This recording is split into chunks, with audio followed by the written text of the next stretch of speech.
தமிழக அரசியலில் திடீர் பரபரப்பு. தாவேகாவிலிருந்து விலகி திமுக பக்கம் திரும்பிய காங்கிரஸ் அதிமுக எம்எல்ஏக்கள் உச்சகட்ட அதிர்ச்சியில். தாவேகாவினர், அதாவது முதல்வர் விஜய் தலைமையிலான அமைச்சரவையில் இடம்பெற்றுள்ள சொந்த கட்சியை சேர்ந்த அமைச்சர்கள் அனைவருமே புதியவர்கள். மேலும் கூட்டணி கட்சிகளான காங்கிரஸ், விடுதலை சிறுத்தை கட்சிகள் மற்றும் இந்திய யூனியன் முஸ்லீம் லீக் கட்சியை சேர்ந்த 4 பேரும் அமைச்சரவையில் இடம்பெற்றிருக்கின்றனர். இவர்கள் அனைவரின் செயல்பாட்டையும் ஏற்கனவே மத்திய அரசு தீவிரமாக கண்காணித்து வருகிறதாம். அந்த வகையில் 2 பேரின் நடவடிக்கைகள் முதல்வர் விஜய் அவர்களுக்கு எதிர்காலத்தில் தலைவலியாக மாறக்கூடும் என டெல்லி தரப்பு எச்சரிக்கை விடுத்துள்ளது. அந்த இருவரில் ஒருவர் வசூலில் ஈடுபட தொடங்கியுள்ள நிலையில் மற்றொருவர் பாஜகவின் முதல் 2 தலைமைகளையும் வெளிப்படையாகவும் கடுமையாகவும் விமர்சித்து வருவதை டெல்லி தரப்பு விரும்பவில்லையாம். எனவே அந்த இருவரையும் கட்டுப்படுத்துமாறு பனையூருக்கு ஆலோசனைகள் பறந்துள்ளது. காங்கிரஸ் கட்சியை சேர்ந்த அந்த அமைச்சர் பதவி ஏற்றது முதலே பல்வேறு சர்ச்சைகளில் சிக்கிய நிலையில் வலுவாக கல்லா கட்டவும் தொடங்கிவிட்டாராம் என்று வெளிப்படையான புகார்கள் எழுந்தாலும் தங்களது ஆதரவின்றி ஆட்சி தொடர முடியாது என்று கூறி ஸ்வீட் பாக்ஸ்களை அள்ளி போட்டு வருகிறாராம். இது தொடர்பாக அண்மையில் பனையூர் தலைமையை சந்தித்த முன்னாள் மத்திய அமைச்சர் பெரும் ஊழல் பெருவழியான அந்த கதர் சட்டை அமைச்சரிடம் மிகவும் எச்சரிக்கையாக இருங்கள் என வலியுறுத்தினாராம். ஏற்கனவே இவர்களை கூட்டணியில் சேர்க்க வேண்டாம் என கூறியதை மீறியதோடு அதிகாரத்திலும் பங்கு கொடுத்து இருக்கிறீர்கள், இதையெல்லாம் சற்று கவனித்துக் கொள்ளுங்கள் என ஆலோசனை வழங்கியுள்ளாராம். மேலும் அமைச்சரவையில் இடம்பெற்றுள்ள மற்றொரு கூட்டணி கட்சியை சேர்ந்த அமைச்சர் தமிழ்நாட்டு அரசுக்கும் மத்திய அரசுக்கும் இடையேயான உறவை மோசமாக்கும் விதமாக தொடர்ந்து பேசி வருகிறார். மத்திய அரசையும் பாஜகவின் மூத்த தலைவரான அமித்ஷாவையும் கடுமையாக விமர்சிப்பதை டெல்லி தலைமை கொஞ்சமும் விரும்பவில்லை. அதோடு சமூகம் சார்ந்த அந்த அமைச்சரின் பேச்சுக்கள் பிரிவினையை ஆதரிப்பதாக உள்ளதாக உளவுத்துறையும் அறிக்கை அனுப்பியுள்ளது. தமிழக அரசுக்கு நிதி விவகாரத்தில் உதவ தயாராக இருப்பதாக மத்திய நிதியமைச்சர் நிர்மலா சீதாராமன் உறுதியளித்து இருக்கிறார். அப்படி இருக்கும்போது அந்த அமைச்சரின் எதிர்மறையான பேச்சை பாஜக கொஞ்சம் கூட விரும்பவில்லை. அனுபவம் இல்லாத அமைச்சரவை அவ்வப்போது தொடர்ந்து சர்ச்சையில் சிக்கி வருகிறது. இதனை நெறிப்படுத்த முதலமைச்சர் விஜய் அவர்கள் வழிகாட்டுதல்களை வழங்கி வருகிறார். மேலும் தமிழக அமைச்சர்களின் செயல்பாடுகளின் அடிப்படையில் அமைச்சரவையில் மாற்றத்தை ஏற்படுத்தவும் அரசு தயாராகி வருகிறதாம். இந்த நிலையில்தான் மத்திய அரசிடமிருந்து சில புகார்கள் தலைமைச் செயலகத்திற்கு வந்துள்ளது.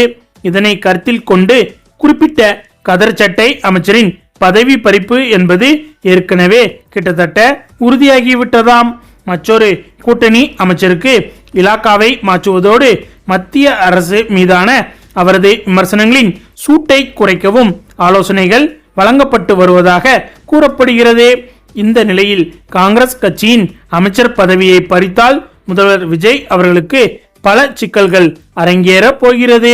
இவர்கள் இருவரும் உட்பட அதிமுகவை சேர்ந்த முன்னாள் அமைச்சர்கள் பலரும் திரண்டு திமுகவில் இணைய போகின்றனர்.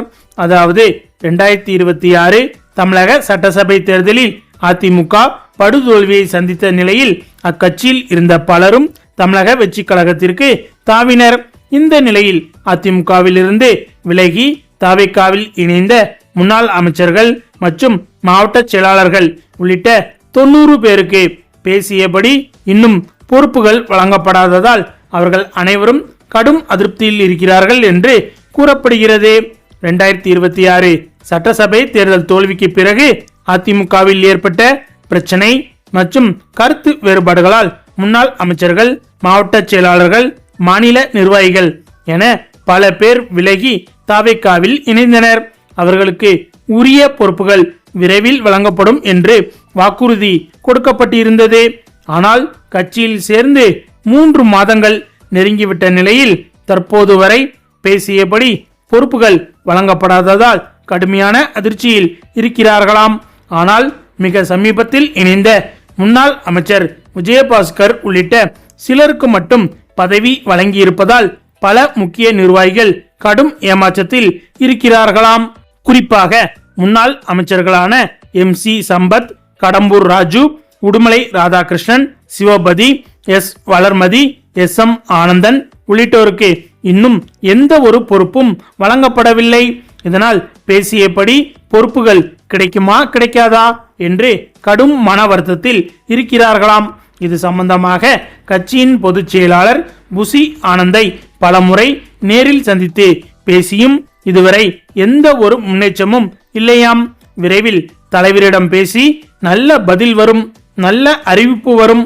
நீங்கள் எதிர்பார்த்த அந்த நல்ல செய்தி அறிக்கையாக இந்த வாரம் வந்துவிடும், அடுத்த வாரம் வந்துவிடும் என்று ஒவ்வொரு வாரமாக கதை சொல்லி வருகிறார்களாம்.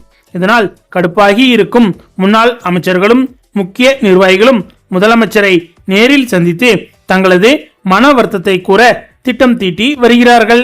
மேலும் பாலகங்கா, கப்பச்சி வினோத், பச்சை அம்மாள், மாநில வர்த்தகர் அணி தலைவர் முன்னாள் துணை கொறடா சு ரவி, அண்ணா தொழிற்சங்க செயலாளர் கமலக்கண்ணன் ஆகியோரும் மிகுந்த மன வருத்தத்தில் இருப்பதாக கூறப்படுகிறது. தாவேகாவில் இன்னும் தொழிற்சங்கம் தொடங்கவில்லை. தொழிற்சங்கம் தொடங்கினால் அதில் பணியாற்ற ஏராளமான நிர்வாகிகள் காத்து கொண்டிருக்கிறார்கள்.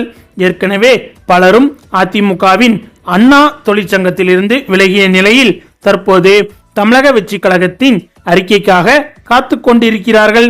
இந்த நிலையில் இவர்கள் அனைவரும் ஒன்று சேர்ந்து முதல்வர் விஜய் அவர்களை சந்திக்க போகிறார்கள். அப்படி சந்தித்த பிறகும் எந்த ஒரு முயற்சியும் எடுக்கவில்லை என்றால் நாங்கள் அனைவரும் திமுகவிற்கு சென்று விடுவோம். இதை உறுதியாக சொல்லிவிட்டோம்.